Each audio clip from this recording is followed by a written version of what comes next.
മരണമുള്ള എല്ലാവരും അല്പനേരം കേൾക്കണമേ. പ്രിയപ്പെട്ട, നമ്മൾ പല ജാതി മതസ്ഥരായിട്ട് ഭൂമിയിൽ ജനിച്ചു.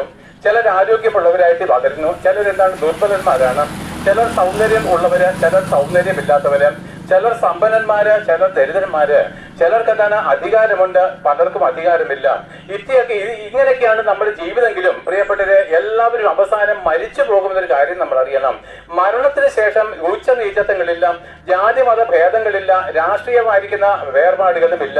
മരിച്ചതിന് ശേഷം എന്താണ് എന്ന് നിങ്ങൾക്ക് ആർക്കെങ്കിലും ഇന്നവരെ ബോധ്യം വന്നിട്ടില്ലെങ്കിൽ പ്രിയപ്പെട്ടവരെ, ഒരു ദിവസം നമ്മൾ മരിക്കുമെന്ന് നമുക്ക് ഉറപ്പുണ്ടെങ്കിൽ ഒരു ചെറിയ മെസ്സേജ് നിങ്ങൾ കേട്ടുകൊള്ളുന്നതിന്, ദൈവം നമുക്ക് തന്നിരിക്കുന്ന ഈ ആരോഗ്യത്തെ, ദൈവം നമുക്ക് തന്നിരിക്കുന്ന ഈ ഭൂമിയിലെ 50, 60, 70 വർഷം മാത്രം ആയുസുള്ള ഈ ചെറിയ ജീവിതത്തെ നിങ്ങൾ അഹങ്കാരപൂർവ്വം കണ്ട് മതപരമായിരിക്കുന്ന ഭക്തിക്ക് വേണ്ടിയിട്ടും ചില രാഷ്ട്രീയക്കാരുടെ ഇഷ്ടത്തിന് വേണ്ടിയിട്ടും നിങ്ങളുടെ ശരീരം ദൈവം തന്നതായിരിക്കാലും ആ ശരീരത്തിന്റെ ആരോഗ്യം മറ്റുള്ളവരെ ദ്രോഹിപ്പിക്കുവാനും ദണ്ഡിപ്പിക്കുവാനായിട്ട് നിങ്ങൾ മാറ്റിവെക്കുന്നുവെങ്കിൽ എന്റെ പ്രിയപ്പെട്ടവരെ, ഒരു ദിവസം എന്താണ്, നിങ്ങൾ കാറ്റ് പാറ്റുന്ന പതിര് പോലെ മാഞ്ഞു പോകും.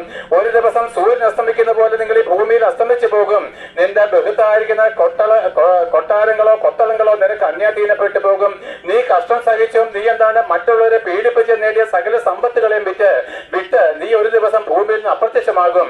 എന്നാൽ ഭൂമിയിൽ നിന്ന് താൽക്കാലികമായിട്ട് അപ്രത്യക്ഷമായാലും അതിനുശേഷം നീ ദൈവത്തിന്റെ ന്യായാസനത്തിന് മുമ്പിൽ, യേശുക്രിസ്തുവിന്റെ സിംഹാസനത്തിന് മുമ്പിൽ കണക്ക് തീർക്കുന്ന നാളുണ്ട്. ആകയാൽ പ്രിയപ്പെട്ടവരെ, ഞങ്ങൾ സുവിശേഷം പാപമോചനം ഘോഷിക്കുന്നു.